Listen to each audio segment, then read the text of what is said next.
আসসালামু আলাইকুম। শুরুতেই জানিয়ে দিব এখনকার গুরুত্বপূর্ণ সংবাদ শিরোনাম।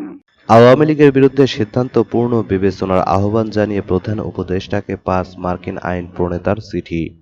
নূরকে মন্ত্রিত্ব সহ ৪ বিষয়ে বিএনপির সঙ্গে সমঝোতা গণ অধিকার পরিষদের। নির্বাচনের আগেই ন্যাটো স্টাইলে পাকিস্তান বাংলাদেশ প্রতিরক্ষা চুক্তির তীব্র গুঞ্জন। ছেলে ফেরার খবরে খালেদা জিয়ার স্বস্তি। হাসিনাকে ফেরাতে যুক্তরাষ্ট্রের ইঙ্গিতের অপেক্ষায় ভারত। বিয়ের পর শিবিরের ফরহাদকে ৩ পরামর্শ জামায়াত আমিরের। শুনছিলেন সংবাদ শিরোনাম, এবার বিস্তারিত। তবে তার আগে অনুরোধ থাকবে ভিডিওতে একটি লাইক দিন এবং চ্যানেলটি সাবস্ক্রাইব করুন। আওয়ামী লীগের বিরুদ্ধে সিদ্ধান্ত পূর্ণ বিবেচনার আহ্বান জানিয়ে প্রধান উপদেষ্টাকে ৫ মার্কিন আইন প্রণেতার চিঠি। বাংলাদেশে আসন্ন জাতীয় নির্বাচনকে সামনে রেখে অবাধ, সুষ্ঠু ও অন্তর্ভুক্তিমূলক ভোট নিশ্চিত করার আহ্বান জানিয়েছেন যুক্তরাষ্ট্রের কংগ্রেসের কয়েকজন প্রভাবশালী সদস্য। একই সঙ্গে নির্বাচনের আগে একটি রাজনৈতিক দলের কার্যক্রম সম্পূর্ণভাবে নিষিদ্ধ করার ঘটনায় তারা গভীর উদ্বেগ প্রকাশ করে অন্তর্বর্তী সরকারের কাছে গণতান্ত্রিক পরিবেশ বজায় রাখার উপর গুরুত্ব আরোপ করেছেন। চিঠিতে কংগ্রেস সদস্যরা বলেন, বাংলাদেশের বর্তমান জাতীয় সংকটের প্রেক্ষাপটে আগামী বছরের ফেব্রুয়ারিতে নির্বাচন আয়োজনের লক্ষ্যে অন্তর্বর্তী সরকারের দায়িত্ব গ্রহণে ডক্টর মোহাম্মদ ইউনূসের এগিয়ে আসাকে তারা স্বাগত জানান। তারা উল্লেখ করেন, অবাধ ও সুষ্ঠু নির্বাচন নিশ্চিত করতে এবং ব্যালটের মাধ্যমে শান্তিপূর্ণভাবে জনগণের মতামত প্রতিফলনের পরিবেশ তৈরিতে রাজনৈতিক মতাদর্শের সব পক্ষের সঙ্গে অন্তর্বর্তী সরকারের সহযোগিতা অত্যন্ত জরুরি। একই সঙ্গে তারা রাষ্ট্রীয় প্রতিষ্ঠানগুলোর নিরপেক্ষতা ও বিশ্বাসযোগ্যতা পূর্ণ প্রতিষ্ঠায় প্রয়োজনীয় সংস্কার গ্রহণের গুরুত্ব তুলে ধরেন। তবে চিঠিতে আশঙ্কা প্রকাশ করে বলা হয়, যদি সরকার রাজনৈতিক দলগুলোর কার্যক্রম স্থগিত করে অথবা ত্রুটিপূর্ণ আন্তর্জাতিক অপরাধ ট্রাইব্যুনাল পুনরায় চালু করে, তাহলে এসব লক্ষ্য অর্জন ব্যাহত হতে পারে। কংগ্রেস সদস্যরা আরও বলেন, সংগঠনের স্বাধীনতা এবং সম্মিলিত দায়ের পরিবর্তে ব্যক্তিগত ফৌজদারি দায়বদ্ধতার নীতি আন্তর্জাতিকভাবে স্বীকৃত মৌলিক মানবাধিকার। তাদের মতে, আইনের যথাযথ প্রক্রিয়ার মাধ্যমে অপরাধ বা গুরুতর মানবাধিকার লঙ্ঘনের সঙ্গে জড়িত ব্যক্তিদের বিরুদ্ধে ব্যবস্থা নেওয়ার পরিবর্তে কোনো রাজনৈতিক দলের সব কার্যক্রম একযোগে নিষিদ্ধ করা এসব মৌলিক নীতির সঙ্গে সামঞ্জস্যপূর্ণ নয়। চিঠিতে তারা কার্যক্রম নিষিদ্ধের সিদ্ধান্ত নিয়ে উদ্বেগ প্রকাশ করেছেন। একই সঙ্গে তারা এটাও উল্লেখ করেছেন যে আওয়ামী আমলে ২০১৮ ও ২০২৪ সালের নির্বাচন অবাধ ও সুষ্ঠু হয়নি এবং গত বছরের জুলাই আওয়ামী লীগ সরকারের আমলেই ১,৪০০ মানুষকে হত্যা করা হয়েছে। তবে এই অপরাধগুলো ব্যক্তিগত গণ্য করে গণতন্ত্রের স্বার্থে দল হিসেবে আওয়ামী লীগের রাজনৈতিক কার্যক্রম পরিচালনার বিষয়টি পূর্ণ বিবেচনার আহ্বান জানানো হয়েছে। আইন প্রণেতারা আরও যোগ করেন, বাংলাদেশ যুক্তরাষ্ট্রের একটি গুরুত্বপূর্ণ অংশীদার। সামনের মাসগুলোতে দ্বিপক্ষীয় সম্পর্ক এবং বাংলাদেশের গণতান্ত্রিক উত্তরণকে সমর্থন করতে আমরা আপনার ও আপনার সরকারের সঙ্গে কাজ করতে প্রস্তুত আছি। নূরকে মন্ত্রিত্ব সহ ৪ বিষয়ে বিএনপির সঙ্গে সমঝোতা গণ অধিকার পরিষদের। বিএনপি গণ অধিকার পরিষদের মধ্যে নির্বাচনী সমঝোতা চূড়ান্ত হয়েছে। বুধবার বিএনপি মহাসচিব মির্জা ফখরুল ইসলাম আলমগীর জানিয়েছেন, গণ অধিকার পরিষদের সভাপতি নুরুল হক নূর ও সাধারণ সম্পাদক রাশেদ খানের আসনে বিএনপি কোনো প্রার্থী দেবে না। আর গণ অধিকার পরিষদের উচ্চতর পরিষদ সদস্য ও গণমাধ্যম সমন্বয়ক আবু হানিফ জানান, দলের সভাপতি নুরুল হক নূর ও সাধারণ সম্পাদক রাশেদ খানের আসনে বিএনপির সঙ্গে সমঝোতা হয়েছে। সমঝোতা হলেও ট্রাক প্রতীকেই নির্বাচন করবে গণ অধিকার পরিষদ। তিনি আরও জানান, নির্বাচনের পর বিএনপি সরকার গঠন করলে নুরুল হক নূরকে মন্ত্রিত্ব প্রদান সহ আরও ৪টি বিষয়ে আশ্বাস দিয়েছে জাতীয়তাবাদী দল বিএনপি। তিনি বলেন, আমাদের সঙ্গে বিএনপির সমঝোতা হয়েছে ২টি আসনের। এছাড়া আমাদের দলীয় প্রধান নুরুল হক নূরকে মন্ত্রিত্ব এবং উচ্চ কক্ষে একটি আসন এবং সংরক্ষিত একটি নারী আসন দেওয়ার সমঝোতা হয়েছে। তিনি আরও বলেন, আমরা ট্রাক প্রতীক নিয়ে নির্বাচন করব। নির্বাচনের আগে ন্যাটো স্টাইলে পাকিস্তান বাংলাদেশ প্রতিরক্ষা চুক্তির তীব্র গুঞ্জন।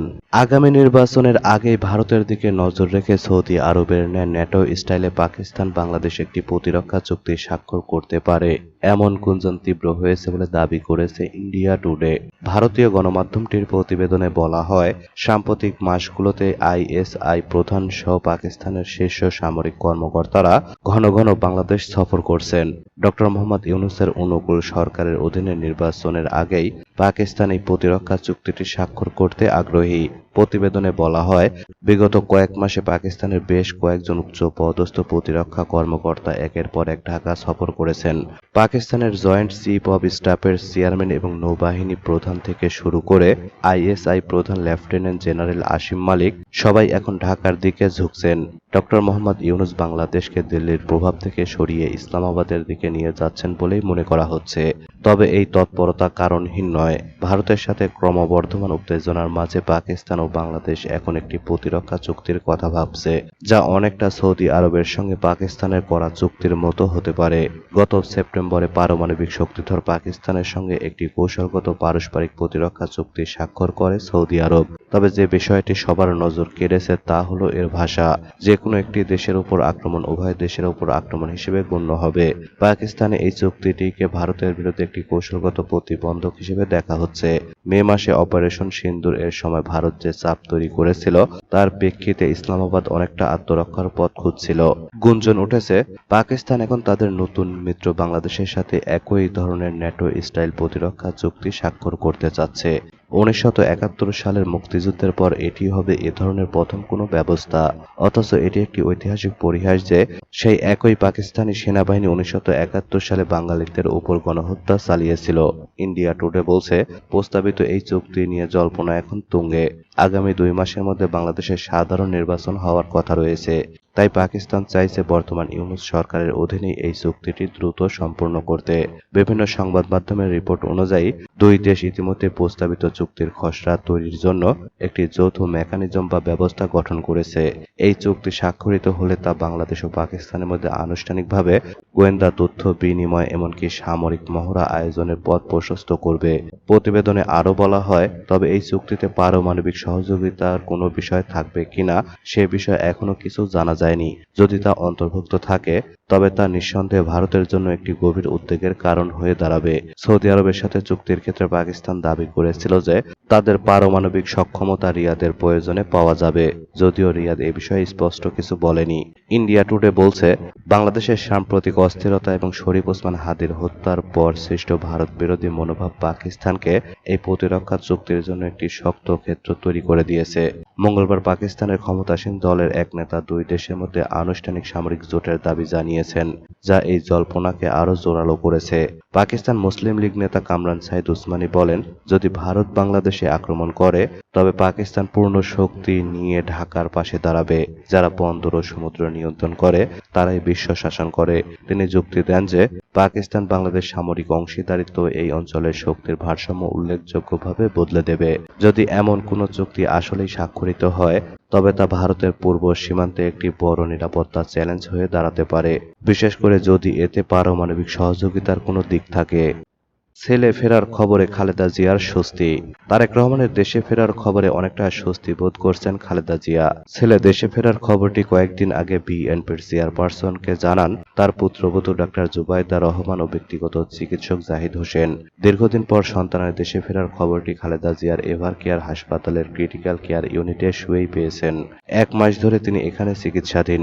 মঙ্গলবার সন্ধ্যায় বিএনপির চেয়ারপারসনের একান্ত সচিব এবিএম আব্দুস সাত্তার বলেন, চেয়ারপারসনের অবস্থা আগের চেয়ে ভালো।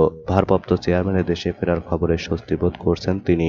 খালেদা জিয়ার চিকিৎসায় গঠিত মেডিকেল বোর্ডের সদস্য ডাক্তার জিয়াউল হক জানান, বিএনপির চেয়ারপারসন এখনো সিসিইউতে আছেন। আরেকটু শারীরিক উন্নতি হলে কেবিনে আনার সিদ্ধান্ত হবে। ওনার শারীরিক অবস্থা আপাতত অবনতি হয়নি, এটাই ভালো লক্ষণ। হাসিনাকে ফেরাতে যুক্তরাষ্ট্রের ইঙ্গিতের অপেক্ষায় ভারত। ছাত্র জনতার আন্দোলনের মুখে গত বছরের 5 আগস্ট ক্ষমতা ছেড়ে ভারতে পালিয়ে যান ফ্যাসিস্ট হাসিনা। তারপর থেকে সেখানে অবস্থান করছেন হাসিনা। এরপর থেকেই ভারত বাংলাদেশের সম্পর্ক খুব একটা ভালো যাচ্ছে না। সম্প্রতি হাদিকে গুলি করে আসামি ফয়সাল ভারতে পালিয়ে যাওয়ার খবর ছড়িয়ে পড়লে দুই দেশের সম্পর্কে আরও টানাপোড়েন শুরু হয়। বিশেষ করে হাই কমিশনগুলো উত্তেজনা ও বিক্ষোভের সম্পর্কে আরও চির ধরে। বিভিন্ন ইস্যুতে বাংলাদেশ নিয়ে ভারত সরকার মন্তব্য করলেও কিছুদিন থেকে তেমন কোনো প্রতিক্রিয়া দেখা যাচ্ছে না। বাংলাদেশ নিয়ে মন্তব্য করতে যুক্তরাষ্ট্র নিষেধ করেছে বলে জানিয়েছেন সিপিআইএম এর পশ্চিমবঙ্গ রাজ্য সম্পাদক মোহাম্মদ সেলিম। সেলিম বলেছেন, শেখ হাসিনা যাবেন কিংবা থাকবেন সেটা মোদী সরকার সিদ্ধান্ত নেবে। এ ব্যাপারে তারা এখনো কেন চুপ রয়েছে? আগে মোদি বাংলাদেশ নিয়ে কথা বলতেন, কিন্তু এখন বলছেন না, কেননা যুক্তরাষ্ট্র নিষেধ করেছে। আসলে হাসিনাকে বাংলাদেশে ফেরত দেওয়ার ব্যাপারে ভারত সরকার যুক্তরাষ্ট্রের সিগন্যালের অপেক্ষায় আছে। সাবেক প্রধানমন্ত্রী শেখ হাসিনাকে ফেরত প্রসঙ্গে ভারত সরকার যুক্তরাষ্ট্রের ইঙ্গিতের অপেক্ষায় রয়েছে বলে মন্তব্য করেছেন সিপিআইএম এর পশ্চিমবঙ্গ রাজ্য সম্পাদক মোহাম্মদ সেলিম। সিপিআইএম এর এই বক্তব্য নিয়ে রাজনৈতিক মহলে আলোচনা শুরু হয়েছে। বিয়ের পর শিবিরের ফরহাদকে ৩ পরামর্শ জামায়াত আমিরের। বিয়ে করেছেন ঢাকা বিশ্ববিদ্যালয় শাখা শিবিরের সভাপতি ও ডাকসুর সাধারণ সম্পাদক এস.এম. ফরহাদ। নববিবাহিত ফরহাদকে ৩টি পরামর্শ দিয়েছেন জামায়াতে ইসলামীর আমির ডক্টর শফিকুর রহমান। ১. মা বাবাকে কখনো মনে করবা না তোমার সঙ্গে থাকে, বরং তুমি তোমার মা বাবার সঙ্গে থাকবে। ২. আজকে যেই নারীকে তুমি নিকাহ করলে তাকে তার মা দীর্ঘদিন গর্ভে ধারণ করেছে, তাকে জন্ম দিয়েছে, বুকে আগলে বড় করেছে, শিক্ষিত করেছে। সে তার পরিবারের সেবা করেনি, তার পরিবারই এতদিন তাকে সেবা করে এসেছে। আজ সে বিকশিত, এখন তার সময় তার পরিবারকে সেবা করার, কিন্তু এই সময়ে তার পরিবার তাকে তুলে দিচ্ছে তোমার হাতে। তাকে সর্বোচ্চ সম্মান করবা, ভালোবাসবা, তার ইজ্জত আবরুর খেয়াল রাখবা, দায়িত্ব তোমার। ৩. শ্বশুর শাশুড়ি বাবা মায়ের সম্মান করবা, বাবা মায়ের হকের প্রতি সর্বোচ্চ খেয়াল রাখবা, তবে খেয়াল রাখবা বাবা মায়ের হক আদায় করতে গিয়ে স্ত্রীর প্রতি অবিচার না হয়ে যায়। দুটোর মধ্যে ব্যালেন্স করবা।